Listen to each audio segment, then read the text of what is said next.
All right, Velo fans, I got a quick one for you here. This is at a local race. This is a few years old.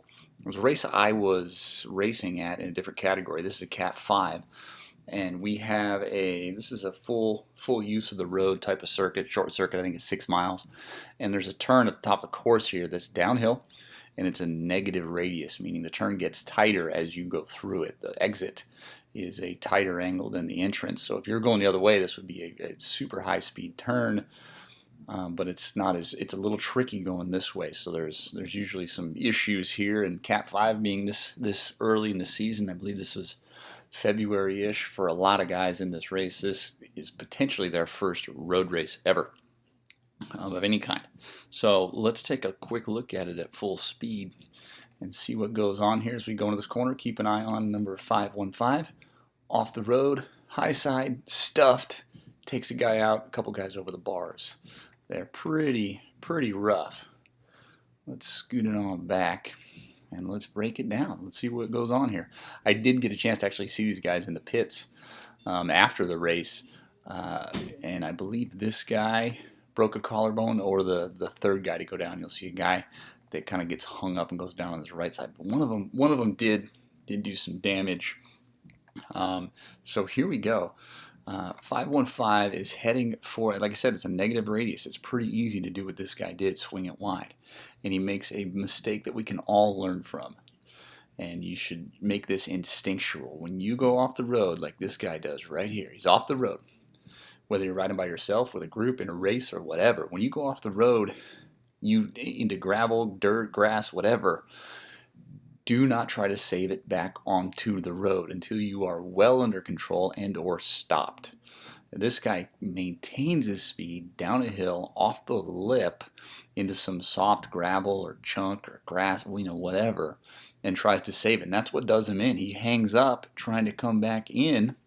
You see it, he's already kind of tilting, and he keeps trying to save this thing. It's crazy, instead of just sit it up, getting on the brakes and whatever. And this is what does him in.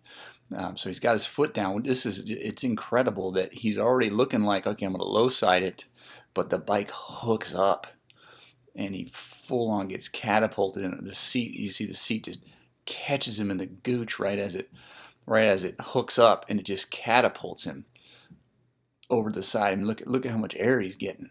I mean, just boosted. And this guy here's got no hope. And this guy is going to go down hard. I mean, look at the air on my man here. He's just going to go down. He's rolling at a good angle instead of landing onto his arm. He's going to be able to roll through it. And he goes down. Probably some head contact there. That kid's toast. But this guy here with the long hair and the shoe covers, they're nuts to the top two. Maybe a little stem. Puts that left arm down, and I think he did a collarbone there, or maybe a scapula or something like that. So he goes down.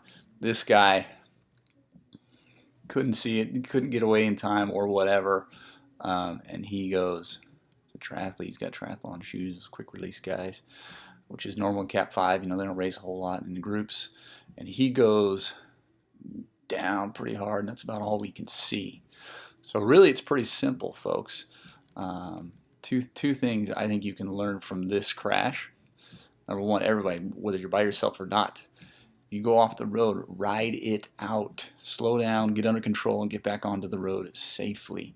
They're going through this corner at at least 25, maybe 28 miles an hour. The faster cats are doing this over 30.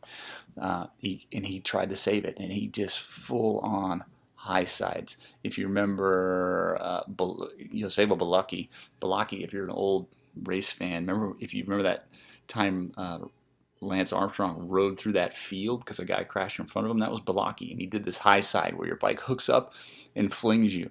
It shattered his hips. I mean, granted, they were going down 45, 50 miles an hour down a mountain, and he started the low side, but then it hooked up and it catapults you. It's just the force you get from a high side is just brutal, and so that guy just gets stuffed.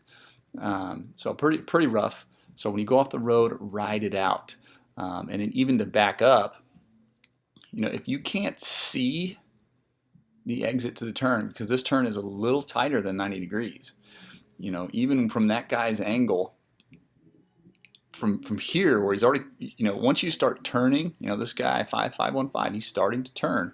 Once you start turning, you're basically committed to the speed you have, because at this point, once you're leaning in, getting on the brakes with much really compromises your traction.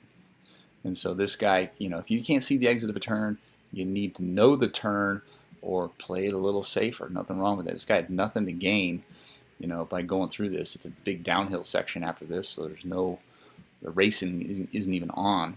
Nobody's getting away. And he just gets, wow.